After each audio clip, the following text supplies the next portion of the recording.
Well, hello there. It is the 11th day of April, a day that saw the Tutsis killed at Eto, Nyanza, Kichuchiro, 26 years ago. Now, today, as part of the commemoration period, we will be talking about the role of the international community in the genocide against the Tutsis, or rather the genocide that was perpetrated against the Tutsis in 1994. To discuss this, I'm joined by Honourable Minister for Justice, Honourable Johnston Busingye.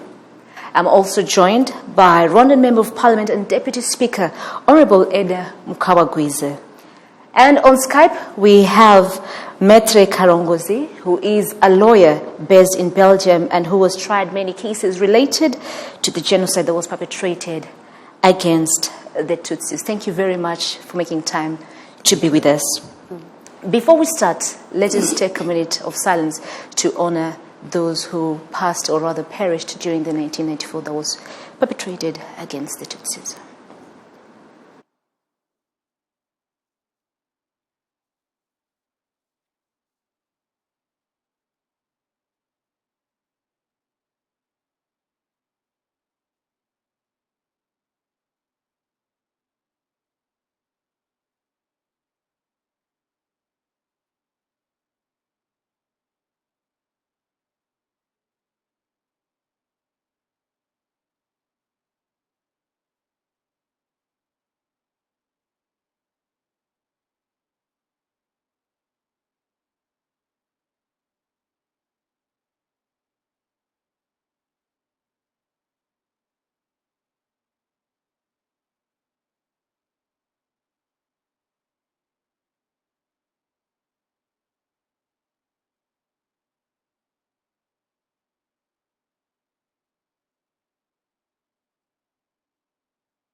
Thank you very much. Okay. I'll start off with you, Honourable Minister. During the 1994 that was perpetrated against the Tutsis, of course, we had the UNAMIR soldiers in the country, but we all know that they did not do much. In fact, those from Belgium, they reduced the numbers, and they actually retrieved the soldiers from the country where they left Tutsis at Eto, Kichuchiro, where they were killed later on in Nyanza, Kichuchiro, on this same date, the 11th of April, that is 26 years ago. Could you describe more on the international context in which the genocide against the Tutsi happened? Thank you very much, Fiona. Thank you, Deputy Speaker. The international context in which this country was on the 7th of April 1994 was probably a high tension, I might say, a high tension time. The world, the international community that was represented here knew, saw, was aware that here the stakes were so high and it was very, very likely that a genocide would happen. There was a lot of evidence about this. So the context in which this happened, we will be probably talking about the departure, exit of the Belgian troops from Eto. But the whole situation was a situation of failure to prevent, because there was a lot of evidence that a genocide would happen. At least a massacre on a mass scale would happen, because there were caches of weapons, there was written evidence, there was a lot of testimony. Many things were being seen in preparation of the genocide. So the international community, in my view, failed to prevent, and secondly, failed to stop or repress the genocide once it happened. The essential decisions to prevent and the essential decisions to stop it did not take place. And then after this, you had this whole international situation where to decide whether it was a genocide happening in Rwanda took a long, long time, nearly a month, up to July the 4th of 1994. While right in Kigali, the weapons caches which had been identified, nobody seized them, nobody pointed a finger, nobody rounded them up. The United Nations Security Council did not change the mandate of UNAMIR. Yet they knew. Yes, UNAMIR needed a mandate to take more robust action and stop, prevent, fight back. That did not happen. In the midst of this, on the 7th, 8th, and 9th, and 10th, it was now very, very clear that a genocide was happening. Mass killing was going on of unarmed, innocent civilians from their homes at roadblocks, fleeing, and nothing happened. So the withdrawal of the Belgian troops from Eto until now needs to be seen as an action that led to the murder of every refuge, every person who had taken refuge at Eto. A genocide was happening, yes, but those people who were at Eto, the chances that they would be protected, the chances that a genocide against them specifically those who were in Eto, that it would be prevented, the chances were so high because that was a United Nations occupied space. Not only was the UNAMI or the Belgian troops able to fight back, it would also have become a different international element if the government, the Interahamwe, and so on, decided to attack the United Nations occupied space. It wasn't going to happen. So today is the 11th. We remember those people. Yes. They should know, Rwandans should know, the international community should know that those people were not in a situation of helplessness. They were not in a situation of defenselessness. They were not in a situation where they should have died.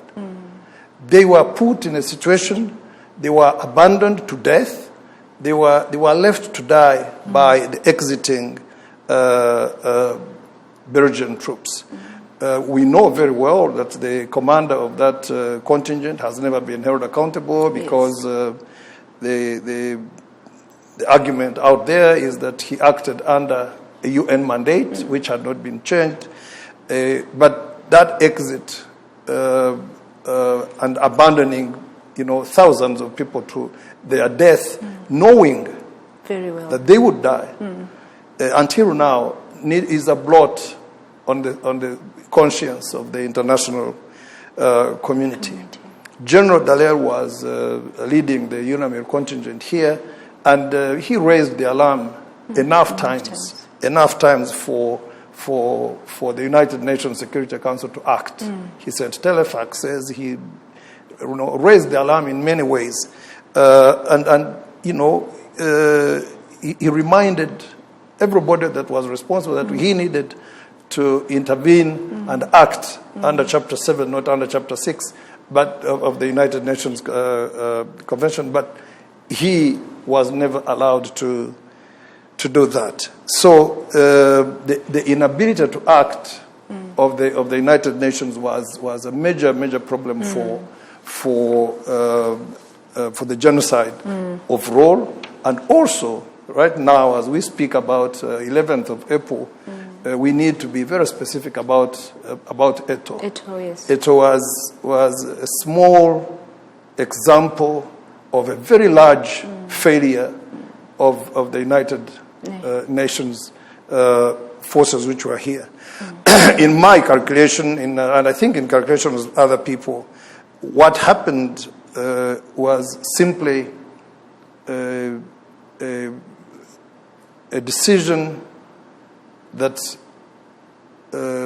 considered that those people could be dispensed with because they indeed died, I think, not very many hours after yes, they were abandoned. Yes, sir.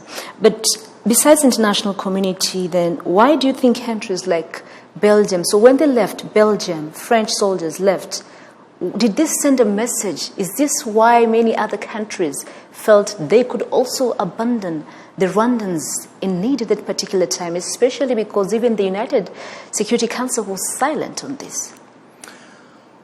Well, that is a problem, I think, that we will have to live with. The international community acts in ways that become mysterious and strange. An operation called Operation Amaryllis of the French. My French is not so good. I'm sorry. It came in here just about the time the genocide started, and the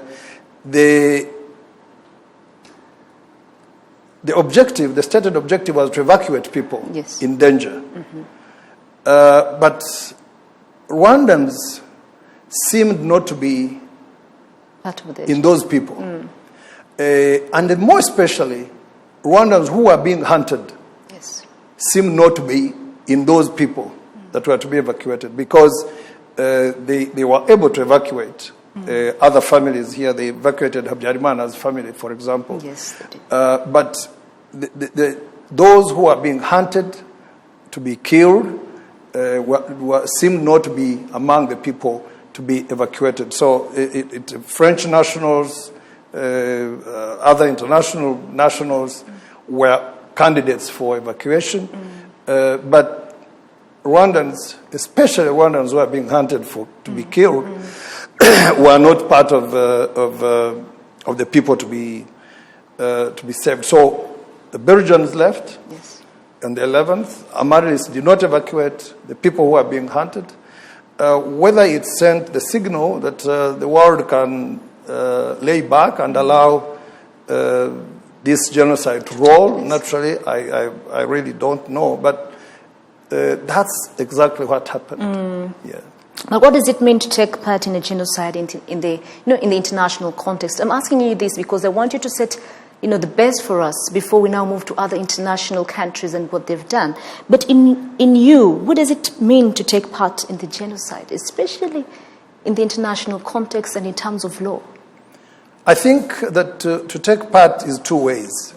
It is to take part by commission and to take part by omission. Yes. By commission, I mean taking part actively, facilitating, arming, funding, or directly getting involved in a situation of a genocide.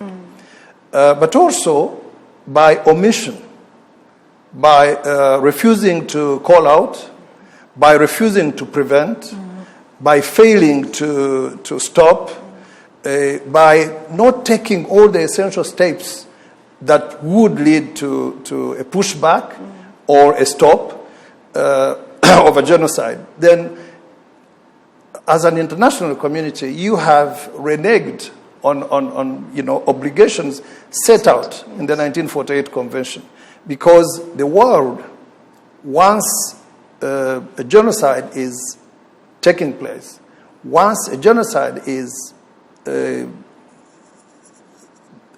action that is happening on ground, the international community becomes under obligation to act. To act, yeah. And failure to act by commission or by omission is actually to be part of that genocide, because the obligation makes you make a choice. You will take action, or you will fail to take action. Both of those decisions make you, party or not party to the genocide. Honourable Deputy Speaker, I now come to you. Of course, I wanted us to get the buzz of what it means in terms of the international community. But as your diplomatic experience, you were once an ambassador, of course, in Canada. While in Canada, it was very fresh. How did they view Rwanda then?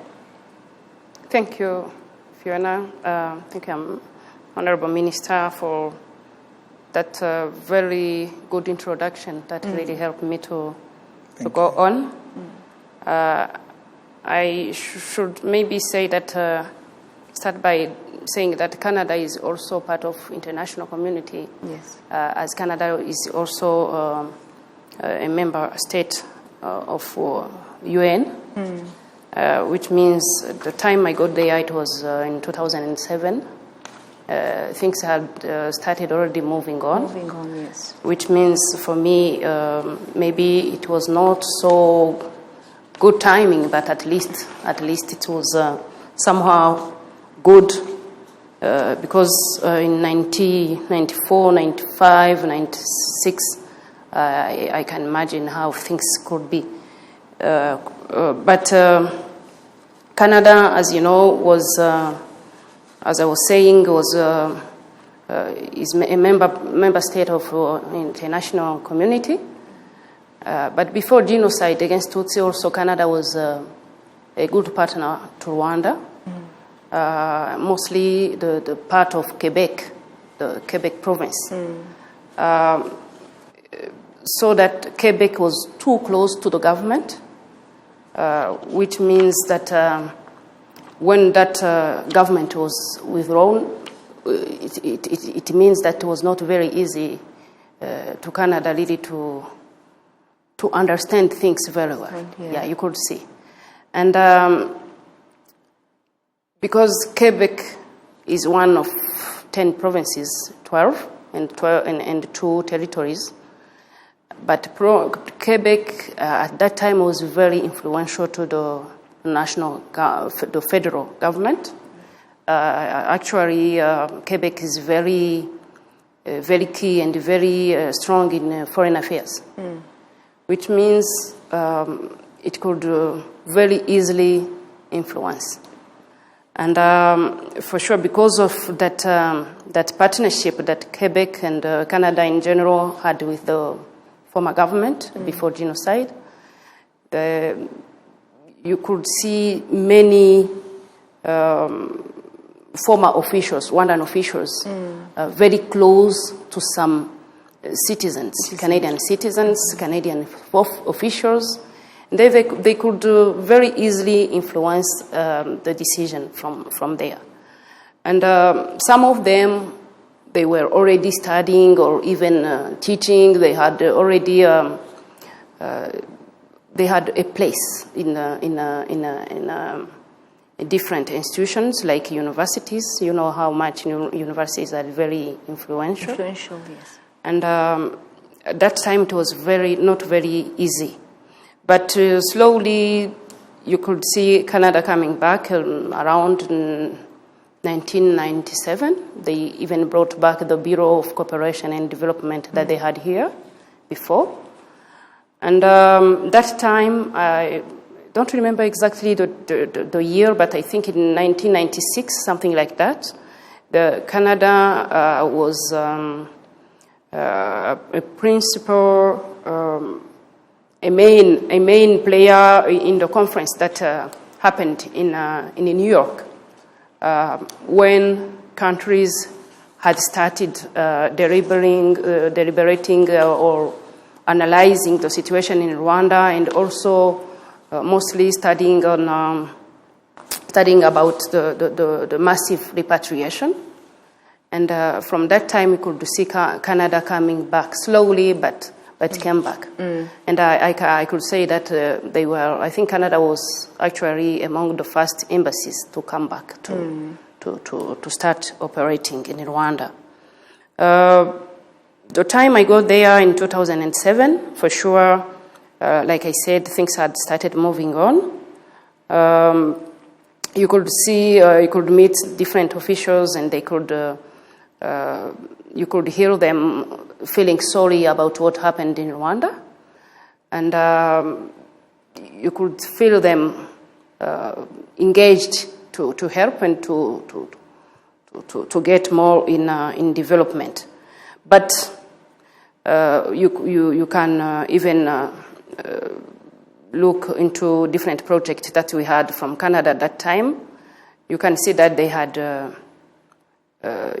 decreased. They had decreased. They were much involved in education, for example, but they were no longer really much involved like they used to be before. That's the reason why I can say that my experience there was not very easy. I had really to try to bring them understand what we were doing and how Rwanda is moving forward. They could see, they know it, they could even follow the programs and the policies that we had. They were very positive to the program of unity and reconciliation. And it really asked to do much diplomacy and meet different friends of Rwanda to see if they can help to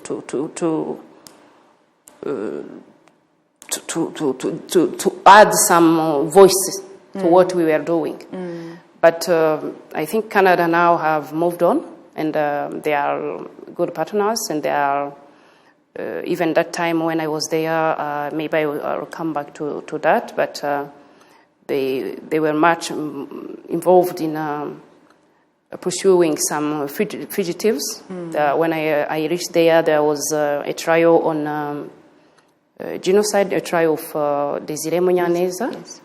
And that trial was closed, and also there was some other files going on, like the one of Mungwarebe, who also was deported here.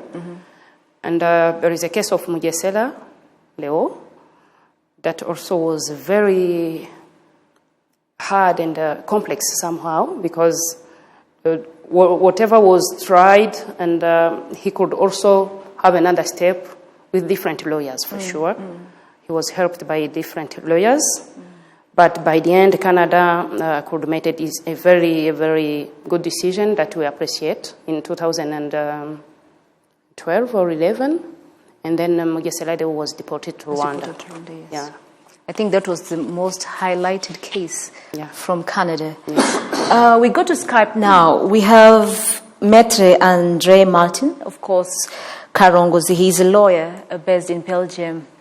Hope you're doing well, Maitre Karongozi. Thank you very much. As a lawyer based in Belgium, and of course having tried all cases related to genocide in Belgium, in your opinion, what do you think are some of the lessons that have been learned over the years concerning the cases that, of course, you've been following up back in Belgium? I think the first thing to say, it's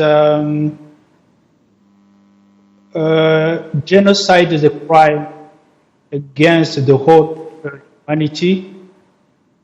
And since the 1948 Convention on Prevention and Punishment of Crime of Genocide, countries decide to take into account the gravity of the situation after genocide committed against Jews. So it's that way Belgium adopted a law in 1993 in order to punish people accused of genocide, crime of against humanity, and war crimes. So it's under this law, Belgian law in 1993, that people have been put in on trial Belgium since 2005. And we have already got 5 trials. In 2005, 2007, 2009, 90. So I think a good example of what's called universal. The law to write trials against people accused of genocide, crime against humanity, or crimes. Yeah, but Maitre Karunguzi, or rather lawyer, the latest case that, of course, was tried was that of Fabien Neretse. What was special about this case in particular? This case happened last year during November month and December 2019, and it was really special because it was organized 10 years after the last one. I mean the trial against Kezabera Ephraim, which happened in 2009.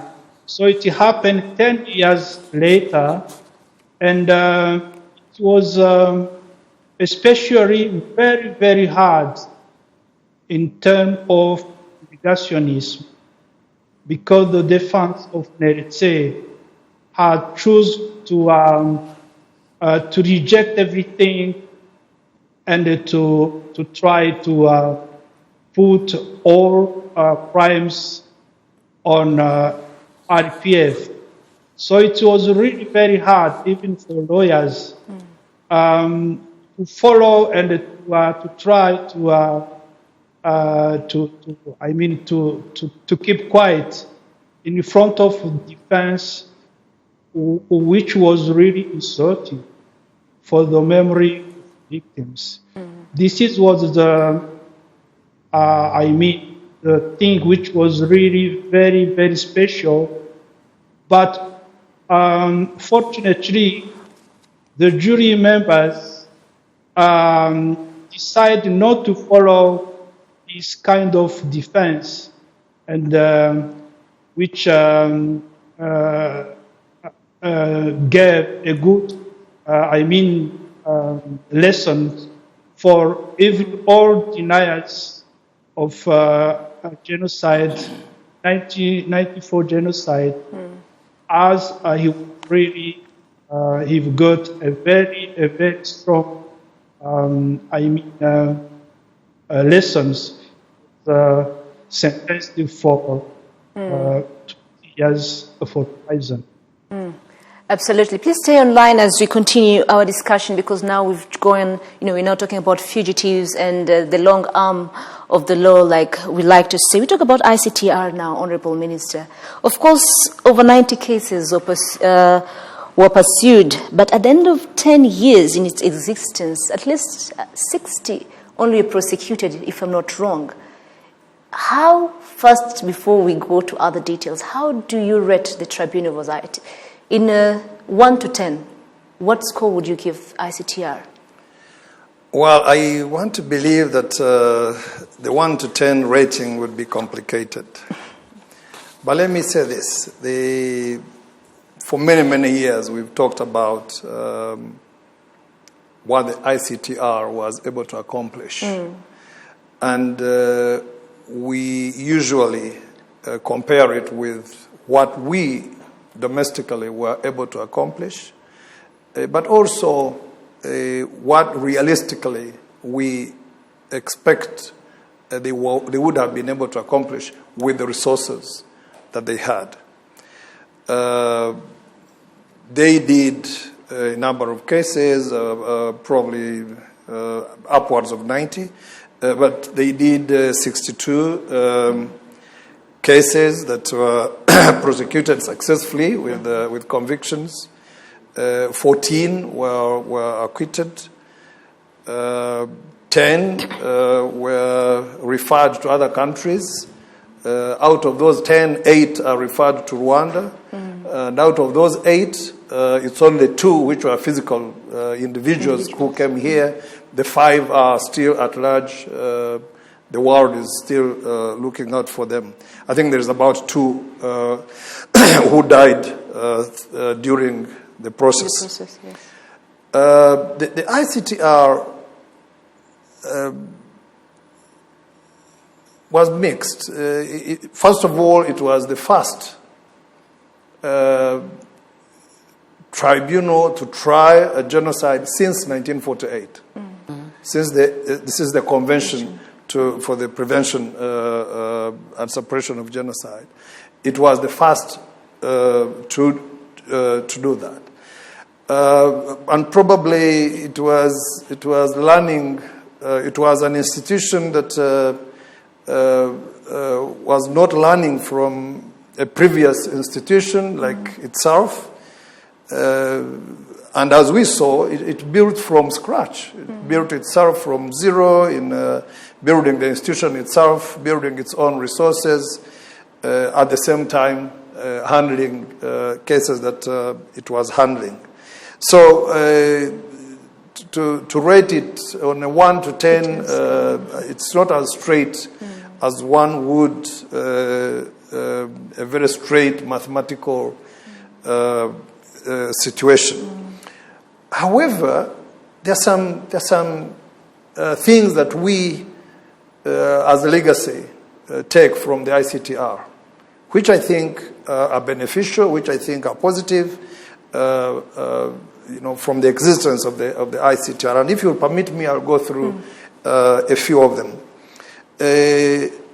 First of all, it is that particular aspect that it was the first since 1948 to try genocide, from a genocide situation to a court of law, a tribunal established by the UN. Then, very specific about the genocide against the Tutsi. This case, this court established in 2 cases that there was, because you remember there was a lot of debate whether there was a genocide here, whether there was no genocide here. It never ceased. Although the Security Council had made a resolution, had adopted a resolution to that effect, out of which this court was established. That was about August 1994. Still, there was a lot of debate, and inside the courtroom, defense counsel were really challenging whether what they were involved in that court were genocide suspects or suspects of other crimes. So in the Akayesu case, which was the first case that this court decided, the court decided that there was a genocide in Rwanda, which was so important for jurisprudence of that court, and also it was also important for defense lawyers, other members of the international community, genocide deniers, everybody who was going towards the direction of this was civil war, this was inter-ethnic war, this was, it was given so many other names, just because people wanted to run away from responsibility for a genocide. And in this case, the court was able to say, yes, there was a war between the RPA, the armed wing of the RPF, and the government, forces of the government of Rwanda, FAR, but those two, that was a separate thing. A genocide also happened against the Tutsi population of Rwanda. So this was a major blow to genocide deniers, to those who would want the world to believe that this was civil war and inter-ethnic conflict. The second thing that this court did was to acknowledge rape. Rape as a weapon that was used in the genocide. There will be, I think, time to discuss rape. the impact and the extent of rape during the genocide, the genocide against the Tutsi in 1994. But from this case, and from what we know now, the genocide was a weapon just like the machete, just like the gun, just like the spear, just like all other tools that were used. Rape was used as a weapon, very specifically against Tutsi women. And in this case of again Akayesu, for the first time, because the previous, even the convention didn't even allude to rape as a weapon of war, as a weapon of genocide. But this case again decided that rape was a weapon of the genocide, and it added on the list of weapons that can actually be used were used in the genocide.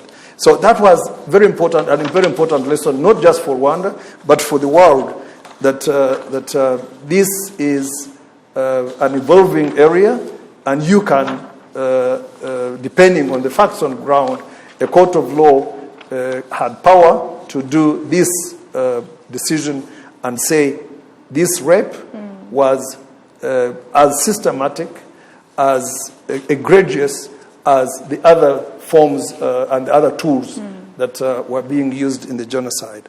Number three, in this court, we had a prime minister, Yes. Kambanda Jean. Yeah. Kambanda Jean pleaded guilty. Even before he was put to his trial, pleaded guilty.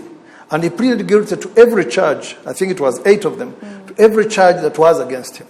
And it was Kambanda, in his own statement, who said, look, I managed a government, I headed a government. And this government made a conscious choice, decided consciously to kill the Tutsi population. And if you remember Kambanda going to the southern province, the current southern province, and to speak to citizens around different areas and telling them, look here, you guys, you don't need to keep being scared of anything. I have my own gun, and he pulls it out and he shows it up. That was part of the evidence, but there was a lot of evidence. And this, even from an ordinary observer of Kambanda's government, I don't know anything else that Kambanda's government did apart from killing people. I have no information about something else that Kambanda's government did. So this case of Kambanda put to rest many things, including that the government, the interim government after Habyarimana's death, as a government, not as specific individuals, but as a government, killed people in the genocide. It made a conscious choice, made a conscious decision to commit genocide. And Kambanda pleaded guilty. The other thing that happened was that the lesson that it gave to the world was that if you prepare a genocide and you run away, you prepare, you commit, and you run away, the world has an obligation to look for you. The long arm of the law will look for you.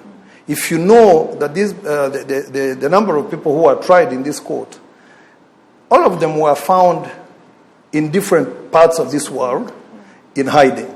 All of them. Having changed their names, having changed their all sorts of nationalities and so on, acquired different things altogether, but the long arm of the law followed them up. So this was also something very important. And what is important inside it is this, that if you look at the range of people who are tried in this court, apart from members of government, there were, yes, members of government, there were ordinary politicians, there were business people, there were clergy, people of faith, people of the church, there were journalists, there were young activists, militias. So this court told another story, that the genocide against the Tutsi,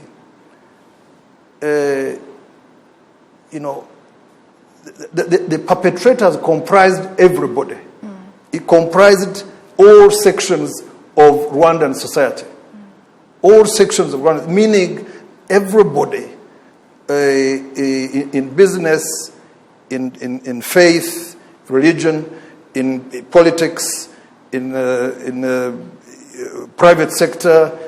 Everybody was part of this thing, was part of it. So all sections of Rwandan society got involved in the genocide, meaning either it talked about the scale of mobilization, it speaks also to the volume of involvement, and it also puts to rest arguments that the genocide wasn't planned and so on and so forth. Again, one thing that I keep observing is that if all these people, the politicians, the clergy, the journalists, everybody, if these people were by luck found in Rwanda, and we tried them here in our courts or in Gacaca or somewhere else, do you imagine the amount of pushback the world would put against Rwanda? People would say, look, you're simply persecuting clergy people, you are simply muzzling freedom of press. You are busy muzzling politicians. Because you don't speak the same language. So there was a lot of benefit that these people were tried in that court, because that was an independent international court that was not directed, not on the payroll, not a Rwandan institution of justice. It was an international court established by the UN.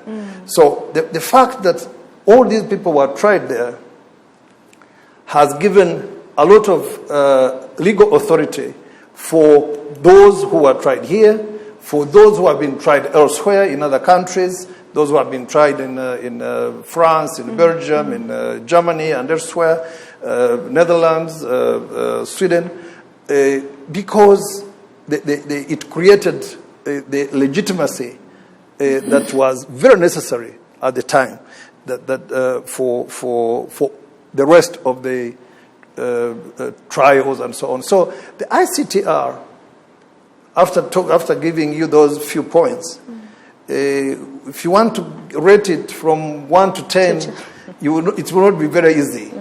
There are some very good things we will have to live with as a legacy of the ICTR. Then there are other things we continue to say, well, look, you guys, you had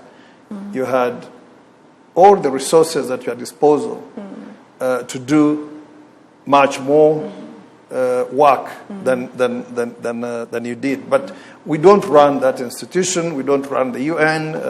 Probably that's not a debate that we should, that I would carry on forever. I would look at the obligation, look at what they were supposed to do, look at all these benefits that we have from doing it, and look at what they are doing going forward. Because there is still about 9 fugitives that we still look for, including Kabuga, Mhiranyi, and so on. The successor to the ICTR, the mechanism, International Criminal Tribunals, is still running some of these residual activities. So there is a lot of work that they did, and obviously scholars, researchers, and other observers say you could have done better than you did. Absolutely. But Honorable Minister, of course, you've mentioned the prisoners that, we've had across. And of course, you mentioned the importance as to why probably they were not brought into the country back then. But look at it this way.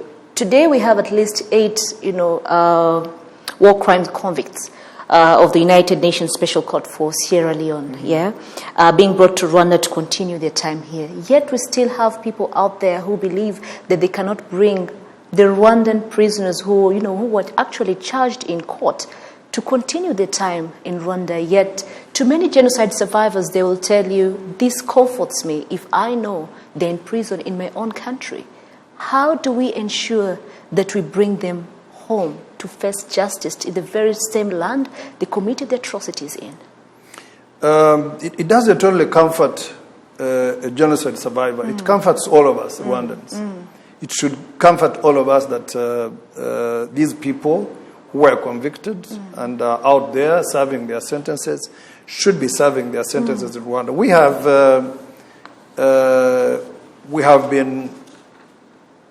have been pushing for this to happen, and it doesn't happen. But we will not relent on wanting this to happen. But those who say that if these people came here, they would be subjected to conditions that are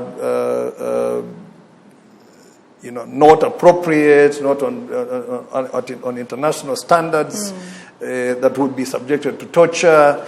All that is politics. There's nothing true in that. There's nothing true in that. And I want to believe that even our partners at the UN really understand that is politics. If it was not, Canada would not have sent Mugesera here. Absolutely. The ICTR itself would not have sent Uwinyindi here. He's here. Yeah. Bandura would not have come here from Norway. Many people, Netherlands has sent people here. There are many people who have been sent here. And specifically, the ICTR has sent people, physical people, and also sent files of 5 more people. If we find them, they will be tried here. One of them has already been found in DRC and is being tried here in Rwanda. So, if that was the argument, and it was a true argument, that people who are sent to Rwanda would be subjected to conditions of torture or of degrading or bad treatment, certainly that would nobody would be sending people here, including the ICTR themselves. So the fact that they are here, in my view, should remove any doubt that we, as a country, are part of the international system. We oblige with our international obligations. We do what we are expected to do, and if there are standards, we comply with those standards. Yeah. The international prisoners here from Sierra Leone are subjected to a review and monitoring and follow-up and supervision by the same mechanism that is following up on the residual issues after the International Court for Sierra Leone wound up. But they come here all the time. They visit these people. Absolutely. They supervise. They follow up. And to date, I want to believe that they are satisfied that what we do tallies with international practice for the kind of prisoners that are here. I think we have already sent back one of the prisoners back home for their conditional release. And I didn't hear that one of his complaints was that he was subjected to anything bad in Rwanda. In fact, I want to believe that the legacy is good. So people should come and serve their sentence here. The international community should hear this. The United Nations Security Council should hear this. The MICT, the mechanism which succeeded the ICTR, should hear this. And not only those, we also have people who were acquitted by the court long time ago. They still sit in Arusha. And they continue telling us that they are looking for places where countries which will accept to take them on. And what we keep telling them is, look, these people are Rwandans. Absolutely. They should come to Rwanda. That is the first place they should come, rather than be looking around, because right now that has turned them into, we normally tell them that they have become UN citizens. They belong to a country called UN because they are in some UN facility, and I don't know whether that will be forever, but the easiest, most logical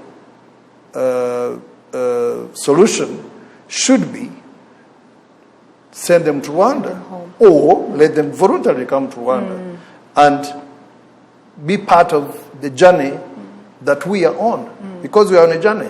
From 1994 to now, going forward, we are on a journey. Why wouldn't they come and become part of the journey? So the reason they won't, one might be personal, but by not doing so, they start to become pockets of genocide denial. They start to become pockets of genocide ideology. They start to become those kinds of pockets. One of them, I think 3 years ago, was caught on his way crossing to Burundi, I guess, not on a good faith mission. I suspect it wasn't a good faith mission, but he was returned back to Tanzania. So these people start to become pockets of genocide denial and the genocide ideology, and they propagate it. Yes. So if you are doing this justice that has these elements of unity and reconciliation and this whole journey that involves every Rwandan, then these people should not be simply isolated and kept like vacation mode, protected species in some housing in Arusha. They should be here, absolutely, and see some of these things and see part of this history. Before we take a short break, maybe we rush over Skype to lawyer Karongozi. Of course, he has heard what the Honorable Minister has said, and of course, he is part of the people who has been trying most of the cases, especially in Belgium. What would you say to this? How more collaborative or how loud can we get to ensure that this message is sent home, especially in the international scene that you are already there representing some of these cases? Yeah, thank you so much. I think what was being said by Honorable Mr. Businge is really correct. Rwanda have get some steps in terms of getting international human rights standard. And I am happy because one of the persons who have been convicted here, Major Ntuyahaga, had been sent in Rwanda, so he's living in Rwanda. What shows us, even Belgian authorities who have not already accepted to extradite suspect living in Belgium have accepted to send Ntuyahaga in his home country. So I hope in the future, even extradition will be allowed from Belgium to Rwanda. But what we get with this decision, the fifth condemnation of people who have been involved in the genocide, it shows us, even for Belgian citizens, that they are secure. We've got security when we've got some people who are being convicted, because if you let me say this, genocide is the biggest crime in the world. We were talking about September 11th, with the threat of terrorism. Genocide is really the veritable terrorism in terms of, crimes against humanity. So Belgium can't convicted or suspect person who are living in Belgium. But when we have a trial like the trial against Cnlg, we are really feeling happy because international law is working under like Belgian law for universal jurisdiction. And the other thing here, it's the first time with the trial against Cnlg, the Belgian Court d'Assises decide charge on genocide crime. So it's the first time.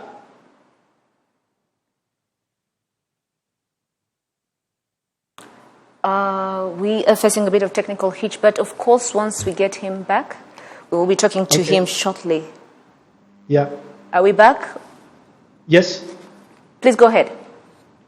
Yeah. So it's the first time in Belgium we've got a decision on genocide crime itself, because all that trial before was about war crimes and crimes against humanity.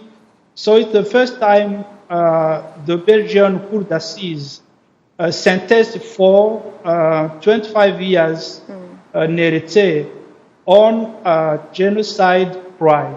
So that is a good example, and a failure against deniers, because we still, even if it's well known that in Rwanda in 1994 genocide happened, we still have people who are, denying what happened. So this is a really a good lessons for everybody and for deniers as well. Thank you very much. We take a short break, but we will be back. Please stay online as we continue our discussions.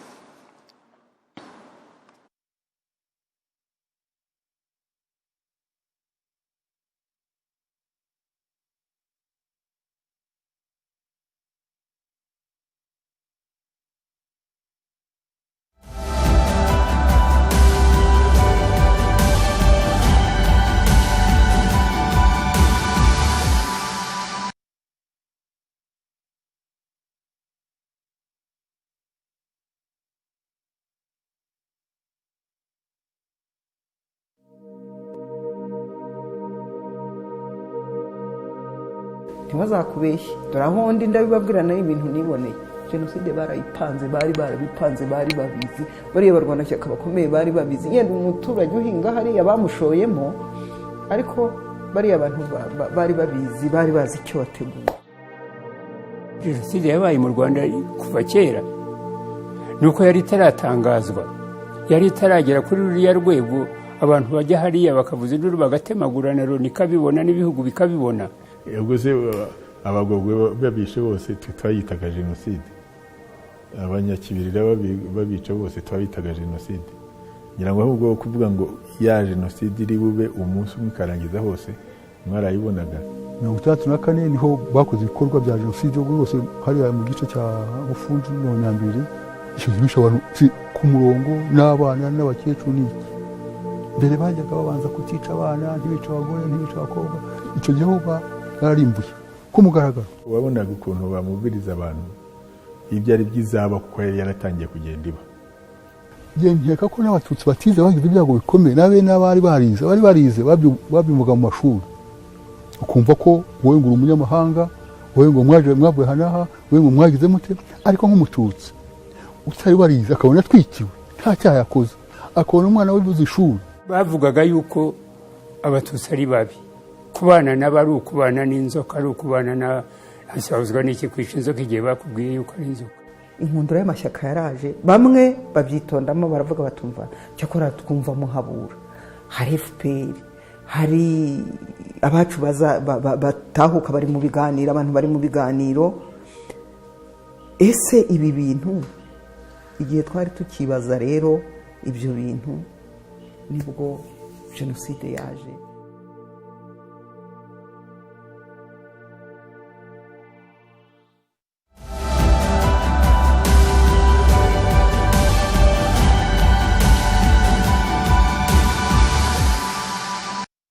Welcome back, and of course, thank you for keeping with us as we continue to commemorate for the 26th time the lives of those who lost their lives during the 1994 genocide that was perpetrated against the Tutsi. We are still talking about the role of the international community in all this. Honorable Deputy Speaker, of course, then you were an ambassador in Canada. And that time again, General Dallaire was already in Canada. What was the relationship like between General Dallaire and the Rwandan embassy at the time? Yeah, thank you very much, Fiona. The time I reached Canada, General Dallaire was already a senator, which was very easy for me to contact him and to see him very often. And he was actually very close to the embassy. He could be invited to different conferences, to different talks that the embassy could organize or the Rwandan community could organize. And I could very often meet him and sometimes ask him some advice. That was also possible to see how to deal with Canadian officials. And or to help me or to help the embassy reach to some MPs, because as you know, in that kind of politics, like in Canada, the members of parliament has really a very big role, and they can help to defend different things, different items that you can discuss with them. Then that time, Romeo Dallaire was among the people we could even call friends of Rwanda.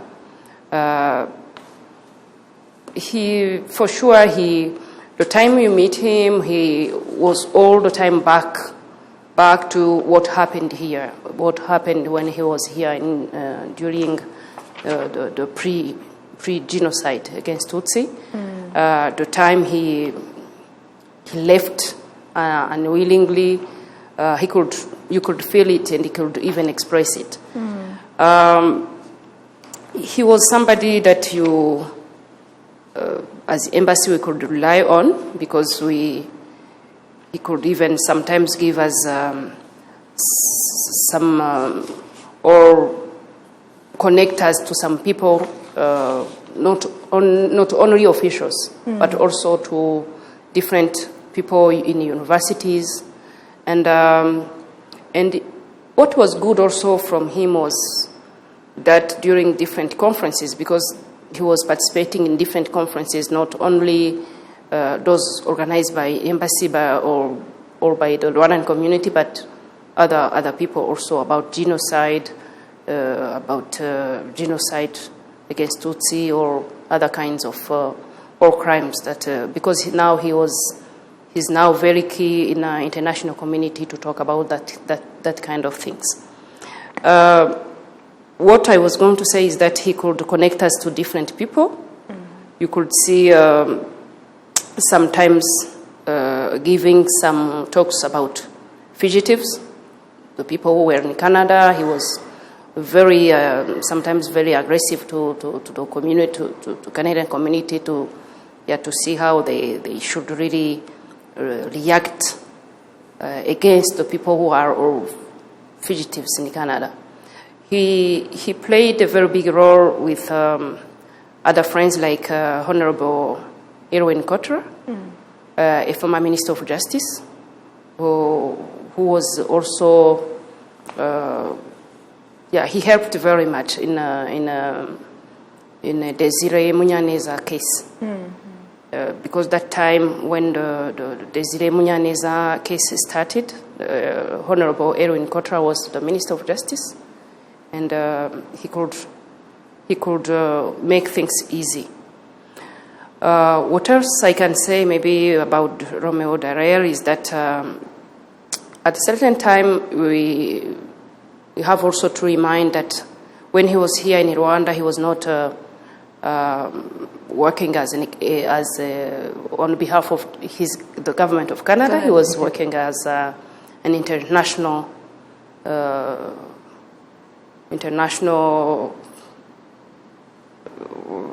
He was in UNAMIR, as we said. Then he was reporting to the international community, I mean UN, which means that time he was taken as a UN worker, or I don't remember how they call them. But what he lived here has much impact on him, so that I think also Canada could appreciate what he tried to do, and that's the reason why he was also given a place, a role in the politics of Canada, so that he can also have that opportunity to talk about some of those things. But do you think the lessons he learned, particularly from Rwanda during the 1994 genocide that was perpetrated against the Tutsis, these particular lessons that, of course, the former commander of UNAMIR, did he talk about them? Do you think there are lessons he learned that he shares with the world, that since he has a voice, like you just put it? Yeah, I think there are some lessons that he's already sharing with the international community. And I even think that it's the reason why he founded that organization of his much working for the child soldiers association that he founded himself. And wherever he is in such kind of conferences, he's talking about what happened. He feels very sorry about what happened. And for him, the international community didn't, like Honorable Minister Businge said, the international community failed to intervene and to prevent, even to intervene, and to react during even the genocide when it was happening. For him, he's really speaking out about that. And he's actually advising many countries to have a law against genocide. There are many countries that we have without such kind of law. And for him, nowadays, I heard him saying that Canada should also have a law against denial, a law on that punishing denial of genocide against Tutsi. Yeah. I think as somebody who is influential and who is very well connected internationally and nationally, I mean in Canada, he can very much influence to have such kind of law. But which is good also is that Canada is already engaged. Like, Canada is supportive to the UN resolution, which asks countries to have a day of reflection on April 7. They had already started implementing. I think Canada can easily have such kind of law if really people talk to them and try to. For sure we have a role also to play as MPs, our counterparts. So we can also talk to them, and in parliamentary diplomacy, it's something which is very possible. We had a group of Canadian MPs who visited Rwanda recently. They were very touched, and you could feel that they are supportive and cooperative in such kind of things. I'll bring you in, Honourable Minister.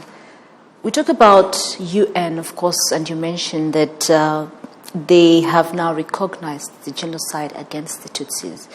But what are the international actions and processes that led to this? And why do you think it took so long? And, despite the very many, articles, the very many push that people had put out there for them to recognize this particular day? If you'll allow me, I would probably chip in Sure. The Deputy Speaker's comments on General Dallaire. General Dallaire, in my view, is a legacy himself. Is a legacy on many fronts.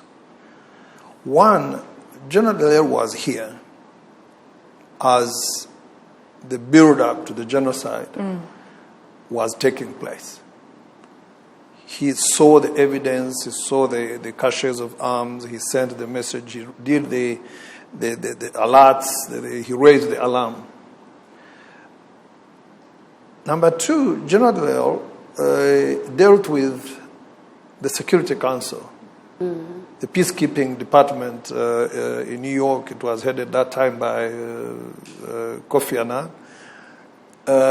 He dealt with that, looking for at least a change of mandate to enable him to act under Chapter 7 and become more obligated to act in a more robust way to prevent or to stop the genocide. That did not happen. So he saw the evidence, the build-up. He tried to seek a mandate to do the work, to prevent or to stop. It did not happen. Then he saw the genocide expand and unfold and people die in his very eyes. And today he is a legacy, he is a story of what can happen when the right decisions are taken. Yes. And what can not happen when the right decisions are not taken. So as a person, he looks at himself as having, dealt with so many things, including Rwandans dying on his hands. He was watching, including the book he wrote about shaking hands with the devil, yes. including, shaking hands, coming face to face with the people who were planning and who actually implemented a genocide. So Dallaire is a global lesson. He himself, much as he's a global teacher, he teaches and he gives these lessons, but he himself is a lesson. First of all, he disagreed. He said, you must give me the mandate to act because I'm here to protect people. I'm not here simply to raise a flag of the UN in Kigali. I'm here to protect these people. Yes, my life will be in danger, but these people are dying. That's why we are here, to put ourselves in harm's way in order to, prevent death on these people. That did not happen, and death happened. A few people within his forces who tried to intervene and save people, which they did. I think one of them that we know very well, the Senegalese Mbaye Diane, lost his life saving people here. But the whole story of how UNAMIR was, the numbers were reduced instead of expanded. Mandate was not changed instead of being changed in the time when it should have. How we remained here with a number that couldn't do anything, so makes Dallaire, in my view, a story himself. Much as he is, someone who tells a story, he himself is a story of how the international community should do, what the international community should do, and what it should not do. The responsibility to protect, I have a feeling, draws very much from the failures in Rwanda and failures in other places in the world, and then you now have a responsibility to protect as a principle, a major principle on the international space. Please, yeah. You asked me about the journey of recognition. Yes. First of all, let's understand this. A genocide, once you recognize it, then questions come up. Mm-hmm. When did you recognize it? What you should have done when you recognize it? Why didn't you stop it? Why didn't you prevent it? And so on and so forth. So I think the international community would want to spend time around that debate. If you saw the debate that happened before it was before even the establishment of the ICTR, because that was sort of the beginning of recognition. When the UN adopted a resolution establishing the court, you would see that it was not because there was no evidence that a genocide was being committed. Instead, it was what will happen once we recognize that it is happening or it has happened. So, but there were various international reports that paved the way for this.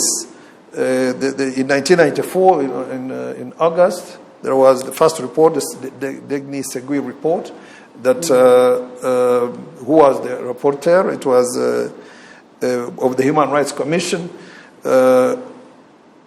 which established that a genocide was committed in Rwanda. That was the Human Rights Commission report to which Mr. Degni-Segui was a rapporteur.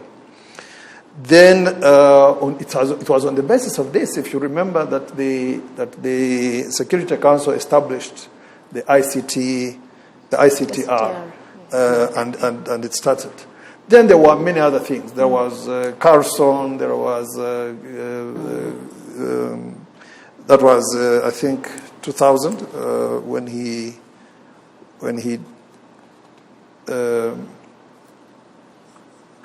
published 15th December 1999, not 2000. Who also indicated many things, including failure to prevent, also to stop, and that this failure left deep wounds on Rwandan society and still weighs on the darkened relations between Rwanda and the international community, in particular the United Nations.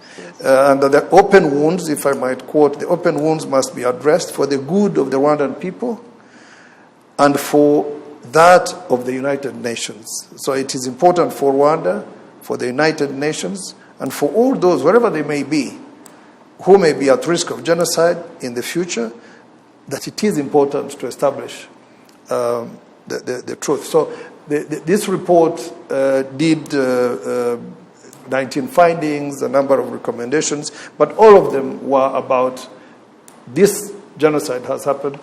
We did not stop it. We did not prevent it. We did not stop it. It has created a wound. It has created a problem between us and the UN, and the rest of the world now needs to act to make sure the Rwanda stands on its feet again and recovers the relationships that are lost, and so on and so forth. And then later on, there was the Ketumire Masiro report that was at the level of the Organization of African Unity, May 2000. Even that one, it stated a number of things, but I want to quote one that we can clearly state our position that this group has no doubt that the tragic events of April to July 1994 in Rwanda constitute genocide. It also arrived at a number of other findings. However, you will know that a number of countries did not use the term genocide in their vocabulary. Yes. It took long because, in my view, as I said a moment ago, under the 1948 Convention, if they recognized, then there would be obligations. First, in the beginning, to prevent or to stop. Even later, there would be questions. So, in my view, that's really the reason it would take long, not because the evidence was not very clear, but because the consequences of recognition would be, soul-searching. Yeah. And that's true. Let's talk about genocide ideology and genocide denial. This has been, or negation rather. This has been something that has disturbed so many people for a very long time, because we have some countries that do not have laws already in place to punish those, who do this. How is Rwanda tackling this issue, and what more needs to be done to ensure that the fight against genocide ideology is strong enough so that whoever, negates this is actually punished? Well, the genocide against the Tutsi was committed,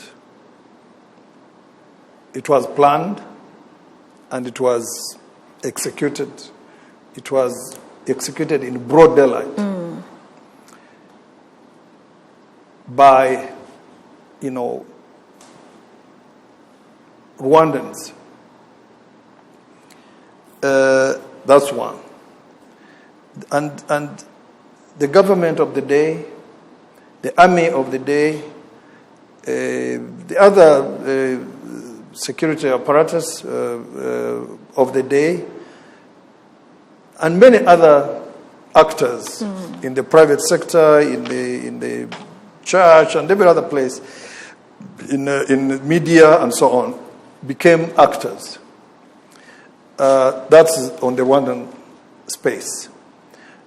On the international space, there were countries which were involved in Rwanda's life,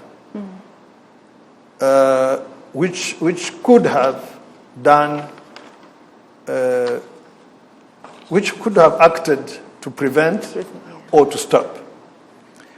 And also, after 1994, after the genocide, some of these countries continued to take action, do actions that facilitated the escape, the running away, the refugee status of many of these people, especially the people in high places who committed the genocide.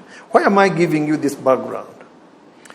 I'm trying to show you that this genocide involved the who is who in Rwanda and the who is who in the countries, very few countries that had very close cooperation with Rwanda. So, genocide denial, apart from it being a natural follow-up, it naturally follows a genocide, in Rwanda, it really had to. It really had to. Because the way it happened, the evidence that there was, it would be very surprising if denial did not follow the genocide. Because the amount of guilt on all those sections of people that I mentioned, on all those individuals in government, in politics, in all those sections, the amount of guilt on them as individuals and as entities as they served at the time, the amount of guilt is simply too much. So, much as researchers have researched and recorded that denial will always follow genocide, here it had to. So, we fight denial. We continue to push back at denial. We do it all the time. We find resources. We find partners. We expand the fight against denial. We will do that, and we will continue to do that, and we will continue to have more resources and more expansion. And that is really I'm saying this for the benefit of those who might be denying the genocide, that we will come after them. We are not going to relent. No, we will come after them, and we will make sure that what happened, and I think that is what General Romeo Dallaire has been talking about in Canada. He says, denying the genocide against the Tutsi is to pervert history. Absolutely. Is a perversion of history. And I think that's why he's pushing seriously that his country legislates against genocide denial. So, if we do not have countries, deliberately many countries, progressively more countries, deliberately legislating against genocide denial, you are going to be seeing denial in different forms. It will become political, then it will go under the cover of freedom of this, association, freedom of this, forming a political party, freedom of this, opposition, there will be all sorts of freedoms, but there will be basically, some of them will be covers for genocide denial and the genocide ideology. So in my view, countries like Belgium, which passed a law on against genocide denial, and also France also adopted a law recently punishing denial of all genocides recognized by the 1948 by the international community. And also designating a day in their national life. They have also designated April 7th each year as a day to commemorate the genocide against the Tutsi. If we continue to have these gestures of goodwill, these political will gestures to stand up to denial, then we'll continue to see denial. However, deniers' space will continue shrinking. It might be social media, it might be other forms of expression. Their space will continue receding, will continue narrowing, because the space for the evidence, for the facts, what happened in Rwanda, that the genocide against the Tutsi happened, that space will continue expanding because it's factual, it's evidential, and nothing will take it away. For them, they will be talking about double genocide, they will be talking about no genocide, they will be talking about civil war, they will be talking about, all sorts of lies, but they will not, just for the sake of being many lies, they will not become truth. No. Their space will continue dwindling, will continue narrowing, and the space of those who assert the truth and the facts will continue expanding. Minister Businge, out here there's a perception that says African countries are not coming up as much as, European countries, if I should put it that way, or the international community, to either let go of the fugitives hiding there, to either come up with laws, against genocide ideologies or the negation. What are we doing then as an African nation or African body to ensure that we're singing the same voice? Because we can't be having people abroad, supporting us, yet our own brothers and sisters in the continent are doing nothing. Well, let me start from what we will do. We will engage them. Okay. We will continue engaging them. Right now, we are engaging on a number of fronts with very many countries. On the platform of bilateral cooperation, we are engaging. On the platform of justice to justice cooperation, we have sent so many indictments. And you are right, many of the indictments we have sent out for genocide fugitives are on the African continent. Yes. Probably more than 70% are on the African continent. And the response that we have, I think 70% is not on the African continent. 70% is from the other side. Yeah. That is a fact that we have now. However, I don't want to believe that it is a fact that will continue that way. I want to believe that it is a fact that will be capable of changing as we engage. And as those countries probably engage with us sufficiently to understand exactly what we went through, exactly the facts on the ground, and make their own decisions on the basis of the political will inside those countries. Right now, I don't think I'm in position to pass judgment, but I can only state the facts. The response we get is largely outside of Africa, the positive responses we get.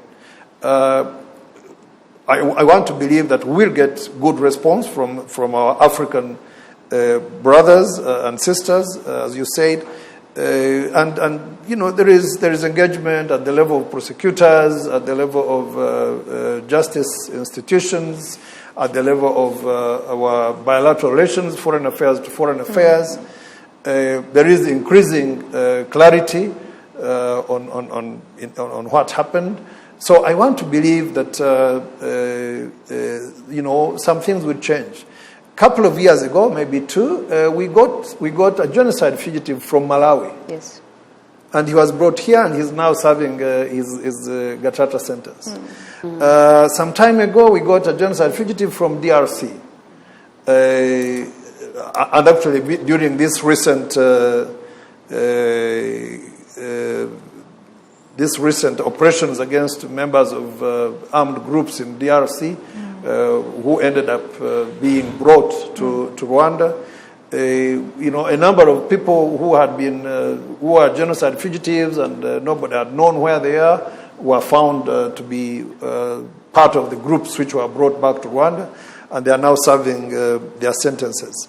We have ever got a genocide fugitive. The genocide fugitives, all of whom went to the ICTR, came from some of these African countries, from especially the West African countries. Yes. So, in my view, there is light at the end of this tunnel, and I don't want to believe that there is a single African country which wants to be a safe haven for genocide fugitives and wants that to be part of its flag, as part of its record of honor, as part of its report on bilateral relations with Rwanda. I don't think there is one country which wants that. From that point, I want to believe that as we engage, as there is more clarity, as there is better and more informed, relations around that question of genocide fugitives, I want to imagine that more countries will come forth and work with us on tracking them and having them arrested. There is this other little point about Africa. Many of these people are they are as black as we can. Look at me. If you find me in Senegal and I have a Senegalese name and I have a Senegalese wife and I have all this, you will not believe that I come from Kachir. You will probably not believe it. So there is also this problem where our investigators sometimes tell us that there is a real problem.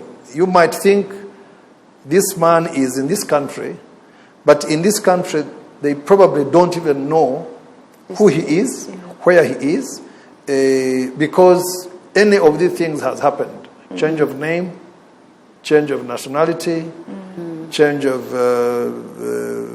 appearance, change of identity. So there is also this other problem. That said, what we need first and foremost is the political will to work together.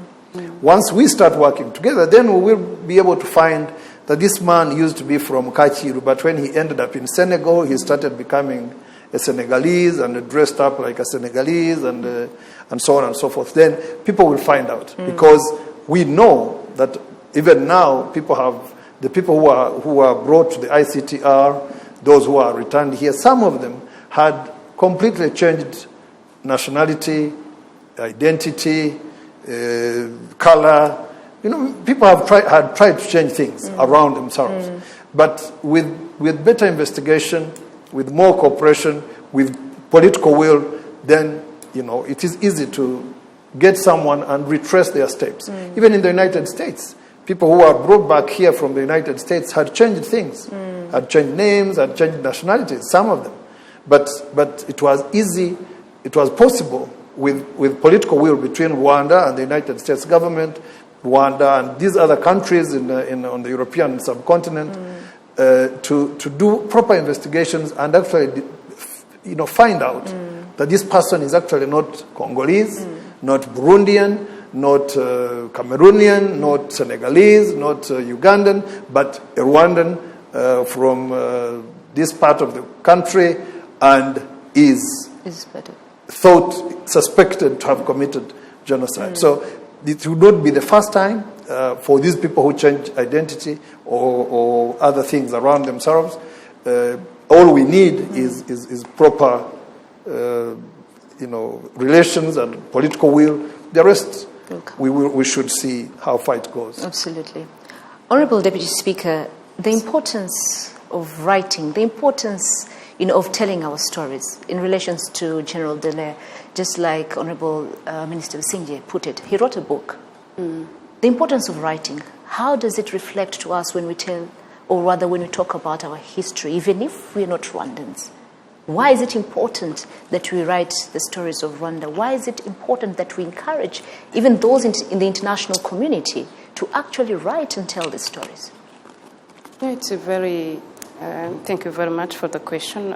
It's very important to write as we keep encouraging people to do so. It's important because writings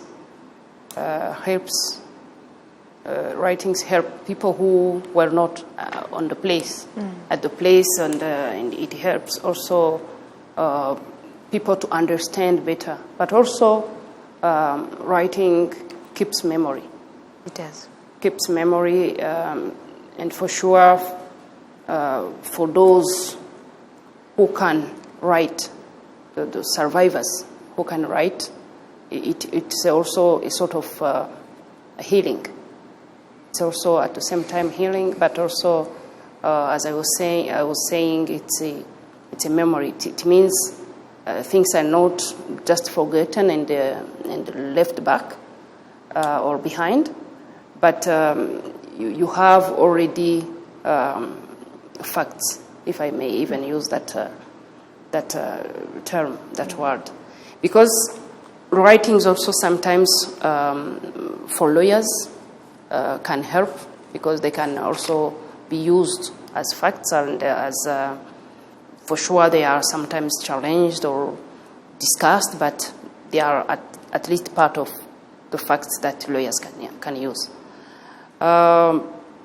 It leaves also a history for the country, history for what happened.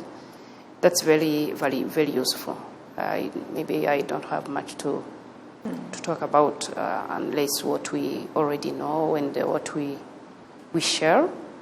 But writings are very important. Absolutely. Writing is very important. I say this because, on social media we've been having a hashtag says, Dear Survivors. And among the issues that we are encouraging the survivors to do is writing, so that many people can read these stories. Yeah. Many people, years to come, the generation will know what happened in our country. And for sure, if I may add also, writings can help also to defeat the fake news sometimes. Absolutely. Because for sure there are some also writers who are just using the what the Honorable Minister was saying, like double genocide, and this they can, those deniers can even use writings really to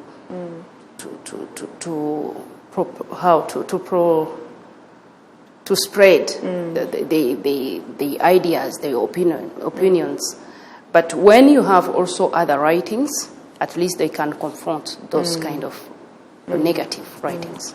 We cross over to Skype now, where Maitre Andre, if you're still with us, following what we are talking about, what do you think are some of the lessons we can learn from all the trials, that have been happening, as Rwandans, especially for the fugitives who are still at large, who probably are listening or watching us somehow? What are some of the lessons, and what would be your call to them? Thank you so much. I would like to tell you what I said last year in an essay trial. In one of my interventions, I asked the jury members, please don't let an essay falsify the history, because as I told you, the whole trial for 6 months will let the defense of Nerete saying what happened in Rwanda didn't happen like it is told. So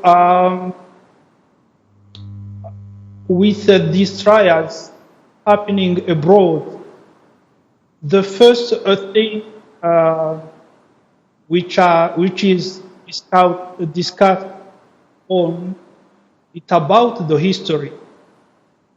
The indictment last year in the trial counts about 50 pages.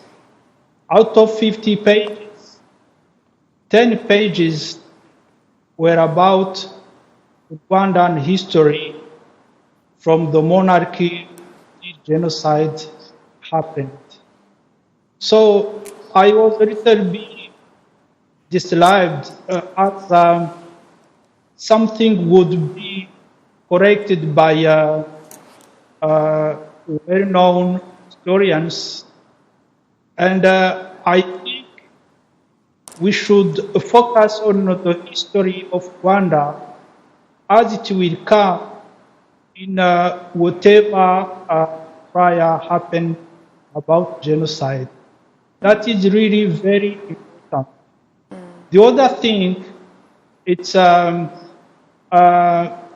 collect as far as we can information, evidences, and testimonies in front of witness.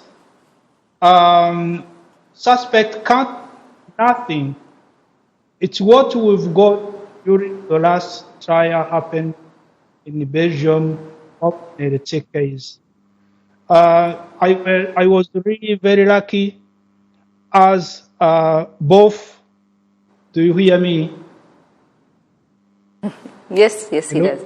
Yes. Both the Tutsi among witnesses have really managed to tell what they think. They were free to say what they think. Even this is for a favor of Nerete. But what happened that the jury, which was composed by people which origin is Africa, Arab countries, European countries, It's because they happen to distinguish what was wrong, what was not wrong. So testimonies are really, the big arm to fight deniers. Other thing that is about history, it's our generation, the generation who use genocide, and after genocide, we have to tell for the future generation. And the truth, even we are not able to track everybody who was involved in genocide, we need to get truth in order to have a strong society, in order to give, message to the whole world. That's the second thing, and we would like to tell the international community that failed to prevent genocide or to stop genocide. The international community, all countries have the aim to help Rwanda to track and prosecute remaining fugitives. As I told you, some suspects are still quiet in Belgium because they know that whenever it happened, they could be put in front of jurisdictions. And that gives really peace, but we have to put in our mind that they are really trained. Most of them are still regretting what they failed, and they should, if begin again, they had opportunities. So that is for the stability of our country, Rwanda, but also the stability of the world, as fugitives are still running everywhere in the world.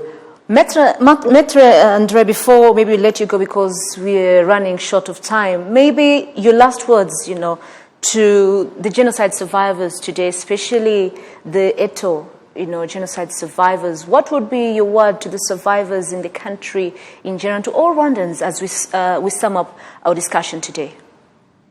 I didn't understand where. What? What would be your word of encouragement, or what would be your word to the Rwandans, because we're running short of time? Yes. Yeah.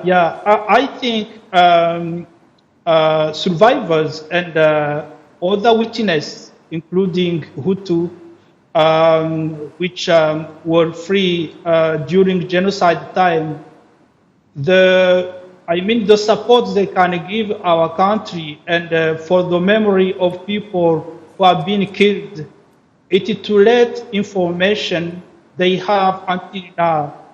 We realized during the last trial in Belgium that there was a lack of information, and we were even helped by testimony led by Dr. Sebu Harara, who had information about what was being doing during genocide in Kigali. But he died before the trial happened.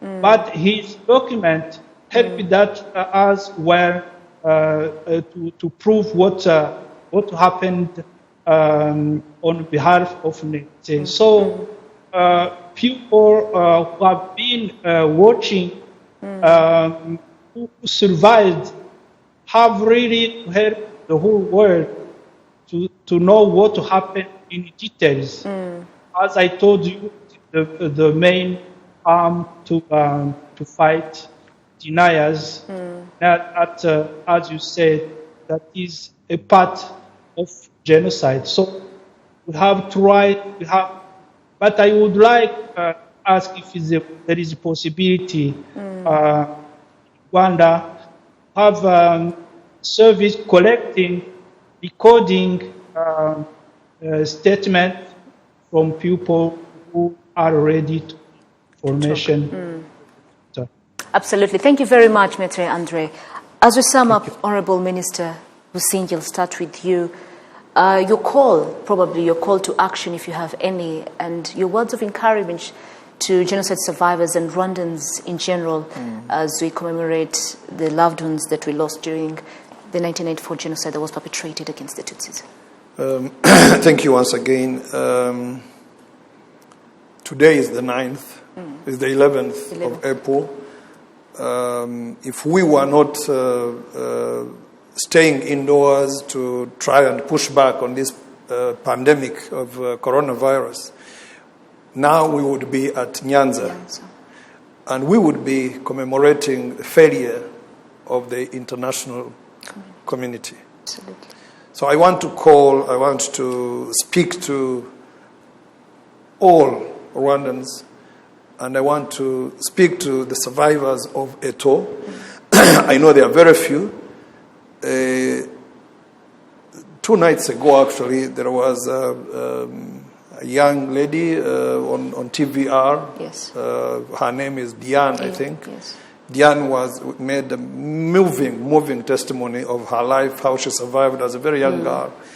I don't think she knows how she survived. She just found herself alive. I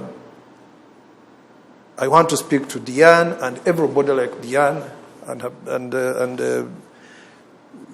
stand together with them. Today we would be commemorating the failure of the international community, the failure of protection of people who were there, who should never have died. Absolutely. That walk that was from Eto all the way to Nyanza should never have happened. Those people should not have left Don Bosco. So I want to once again, be in solidarity with the survivors of Eto and survivors of any other places that when we talk about the context of the international community being able to prevent and stop, it was possible to prevent and stop beyond Eto all over the place. It was able.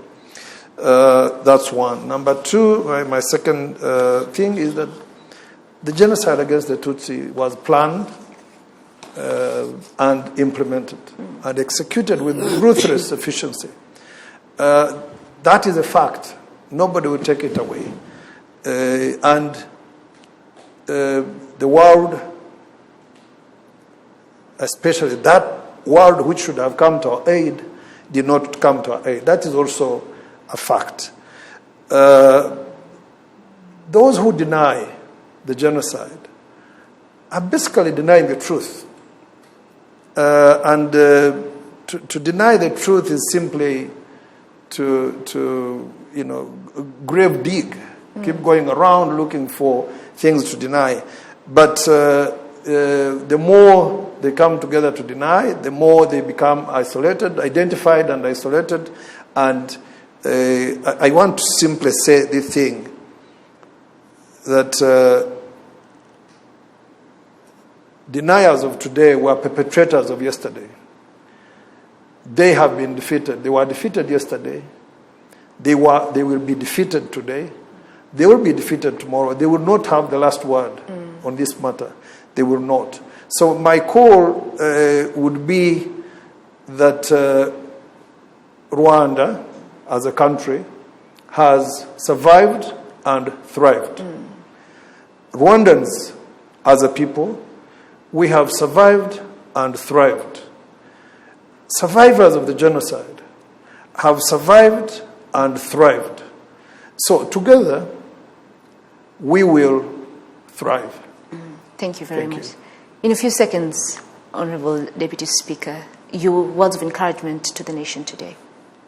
Thank you very much, Fiona. What I would like to say is to survivors and all Rwandans, we are in a period of mourning, and we are commemorating a genocide against Tutsi.